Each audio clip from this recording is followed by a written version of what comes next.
이번 수업에서는 공급의 가격 탄력성에 대한 개념을 설명하겠습니다. 이는 수요의 가격 탄력성과 수요의 소득 탄력성, 수요의 교차 가격 탄력성과 함께 경제학에서 다루는 탄력성 유형 중 하나입니다. 우리는 공급의 가격 탄력성을 정의합니다. 공급의 가격 탄력성 공식에 대해 논합니다. 공급의 가격 탄력성을 계산해서 얻을 수 있는 값을 해석합니다. 마지막으로 공급의 가격 탄력성을 결정하는 요인을 두 가지 재화를 사례로 들어 살펴보면서 강의를 마무리하겠습니다. 우리가 예제로 살펴볼 두 가지 재화는 면화 공급과 청바지 공급입니다. 분명히 이 두 재화는 서로 밀접합니다.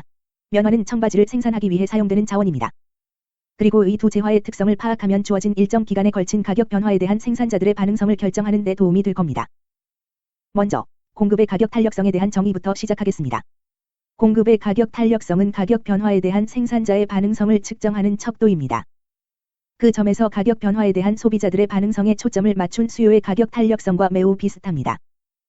공급의 가격 탄력성 공식은 이미 수요의 가격 탄력성을 공부한 사람에게도 매우 친숙합니다. 실상은 동일한 공식이지만 어떤 재화에 대한 수요량의 변화율을 살펴보는 것이 아니라 공급의 가격 탄력성은 단순히 재화 공급량의 변화율을 측정하고 그것을 두 가격 사이의 가격 변화율로 나누어 측정합니다. 공급량의 변화율과 가격 변화율을 알지 못할 경우 공급 그래프나 공급표에서 두 개의 공급량과 두 개의 가격을 가지고 계산할 수 있습니다. 공급량의 변화율을 구하려면 Q2에서 Q1을 빼고 그것을 Q1로 나누면 됩니다. 같은 방법으로 가격 변화율도 구하면 됩니다. 간단한 예를 들어보겠습니다. 여기 오른쪽에 있는 그래프에서 P1은 40달러이고 P2는 50달러라고 가정해 보겠습니다. 그리고 우리는 P1에서 P2로의 가격 변화에 대한 청바지 생산자들의 반응성에 대해 살펴볼 것입니다. 오른쪽 그래프에 있는 Q1은 3,000벌의 청바지이고 Q2는 7,200벌이라고 가정합니다. 우리는 이제 가격이 40달러에서 50달러로 오를 때 청바지 공급의 가격 탄력성을 계산할 수 있습니다. 우선 공급량의 변화율을 계산해 봅시다. 7,200벌인 Q2에서 3,000벌인 Q2를 뺀 다음에 3,000벌로 나눕니다. 그리하여 청바지 공급량의 증가율이 140%로 증가한다는 계산이 나왔고 그걸 가격 변화율로 나눌 수 있습니다. P2인 50달러에서 P1인 40달러를 뺀 뒤 그걸 P1인 40달러로 나누면 가격 상승률은 25%가 나옵니다. 이제 우리는 가격대가 40달러와 50달러 사이일 때 청바지 공급의 가격 탄력성을 계산할 수 있습니다. 25%의 가격 인상에 반응하여 청바지의 공급량은 140% 증가했습니다. 따라서 공급의 가격 탄력성 계수는 140을 25로 나누면 5.6이 구해집니다. 그 숫자가 우리에게 무엇을 말해줍니까? 숫자 5.6은 우리에게 다음과 같은 것을 알려줍니다. 가격이 1% 인상될 때마다 공급량은 5.6% 증가했습니다.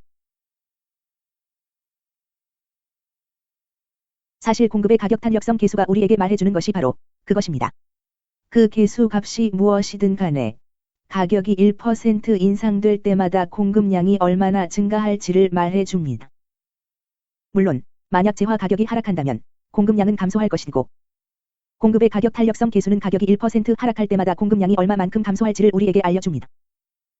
공급의 가격 탄력성을 계산할 때마다 여러분은 양의 수를 얻게 됩니다. 물론 이는 생산자들이 공급할 의지와 능력이 있는 공급량과 가격 사이에는 양의 상관관계가 있다는 것을 말해줍니다. 공급의 가격 탄력성 결과값은 여러분에게 재화 공급이 상대적으로 탄력적인지 아니면 상대적으로 비탄력적인지를 말해줍니다. 물론 공급의 가격 탄력성 계수 값으로 가장 낮은 값은 0입니다. 공급의 가격 탄력성이 0이면 완전 비탄력적인 공급임을 시사합니다.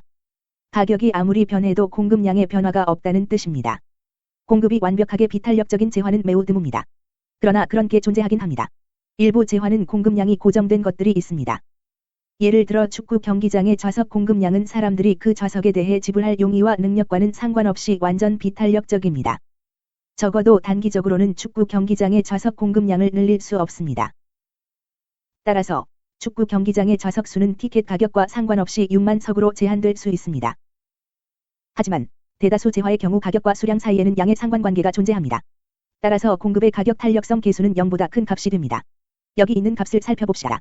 공급의 가격 탄력성 계수가 0에서 1 사이면 상대적으로 비탄력적임을 나타내며 이는 가격 변화율에 비해 공급량의 변화율이 작다는 겁니다. 우리는 공급의 가격 탄력성이 1 미만일 때 그 재화의 공급은 비탄력적이라고 말합니다. 하지만 여기 청바지와 같은 재화처럼 공급의 가격 탄력성이 이를 초과하면 상대적으로 탄력적인 공급이라고 말합니다. 이는 생산자들이 가격 변화에 비교적 민감하게 반응한다는 의미입니다. 공급량의 변화율이 가격 변화율을 웃돕니다. 이 수업의 후반부에는 특정 재화의 공급이 탄력적이거나 비탄력적일 수 있는 이유를 이해하기 위해 공급의 가격 탄력성을 결정하는 요인 몇 가지를 다루겠습니다. 이쯤에서 다음 프리젠테이션 부분으로 넘어갑니다. 그래프를 살펴보겠습니다. 청바지 외에도 면화의 공급 곡선도 이 그래프에 표시했습니다. 보시다시피 청바지 가격이 25% 상승했는데 청바지 공급량은 140% 증가했습니다. 이는 매우 탄력적인 공급 곡선을 반영합니다. 청바지 공급 곡선의 경사도는 비교적 평탄합니다. 청바지 공급 곡선의 기울기가 평탄하다는 것은 주어진 가격 인상률에 비해 훨씬 더 큰 폭의 공급량 증가를 유발한다는 뜻입니다. 이와는 대조적으로 면화의 공급 곡선이 상대적으로 급경사라는 것은 면화의 공급이 상대적으로 비탄력적임을 시사합니다. 면화 가격이 똑같이 25% 인상되었음에도 공급량은 10% 증가에 그쳤습니다. 우리는 P1과 P2 사이 면화에 대한 공급의 가격 탄력성을 실제로 계산할 수 있습니다. 면화 가격 25% 인상에 따른 공급량의 증가율은 10%에 불과했습니다.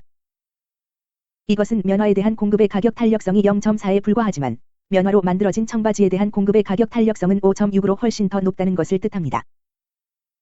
청바지 제조에 투입되는 1차 재화에 대한 공급의 가격 탄력성과 청바지 자체에 대한 공급의 가격 탄력성 사이 차이를 무엇으로 설명할 수 있을까요? 그 질문은 공급의 가격 탄력성을 결정하는 요인으로 우리를 안내합니다. 사실 공급의 가격 탄력성을 결정하는 요인은 두 가지밖에 없습니다. 공급의 가격 탄력성을 결정하는 주요 요인은 재화 생산에 투입되는 생산 요소의 이동성입니다. 물론 생산의 요소에는 토지, 노동, 자본이 포함됩니다. 그리고 재화 생산자들이 가격 변동에 예민하게 반응할지 아니면 상대적으로 둔감할지 여부는 주로 가격 변동에 따라 얼마나 빨리 토지, 노동, 자본을 재화 생산에 투입할 수 있을지 여부나 아니면 재화 생산에서 회수할 수 있는지에 달려 있습니다.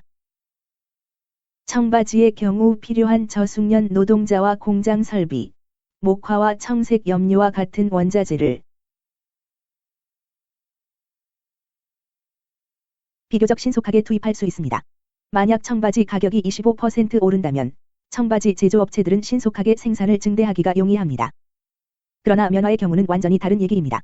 면화나 기타 원자재와 같은 1차 상품은 재배나 채굴을 통해 얻어지므로 적어도 단기적으로는 매우 비탄력적인 공급 곡선을 보입니다. 왜냐하면 원자재 획득 쪽으로 자원을 신속하게 배정할 수 없기 때문입니다. 이런 식으로 생각해 보세요. 면화 공급 곡선을 보세요. 만약 내일 면화 가격이 25% 오른다면 면화 생산 업체들은 얼마나 빨리 생산을 늘릴 수 있을까요? 면화는 청바지와는 다릅니다. 단순하게 노동자들이 공장에 더 오랜 시간을 머물게 하고 주말에도 공장을 운영하며 더 많은 면화를 생산하리라고 기대할 수는 없습니다. 목화는 심는 작물이고 몇 달 후에 수확됩니다. 단기간에 면화 가격이 오르면 면화 재배 농가는 가격 변화에 따라 단기간에 새로운 면화를 빨리 심고 수확할 수 없습니다. 면화를 창고에 보관할 수 있다는 것 말고는 면화의 공급량을 증대할 수 있는 경우를 찾을 수 없습니다. 따라서 가격 급등 이후에 공급량을 확대하고자 한다면 창고에 있는 재고를 활용할 수밖에 없습니다. 반면에 제조품 공급은 더 탄력적입니다. 가격 변화 이후에 신속하게 생산량을 증대하거나 감축할 수 있기 때문입니다. 따라서 공급의 가격 탄력성을 결정하는 주요 요인은 재화 생산에 투입되는 자원을 얼마나 빨리 늘리거나 줄일 수 있느냐 하는 것입니다. 일반적으로 말해서 채굴이나 농업을 통해 얻은 1차 상품의 공급은 상대적으로 비탄력적입니다. 왜 그런가 하면 이들 재화의 생산자들이 가격 변화에 대응하여 산출을 빠르게 끌어올릴 수 없거나 가격 하락 시 산출을 빠르게 감축할 수 없으니까요. 왜냐하면 시장에서 이용할 수 있는 수량은 주어진 일정 기간 안에 생산된 수량에 따라 결정됩니다. 이어서 공급의 결정 요인으로 넘어갑니다.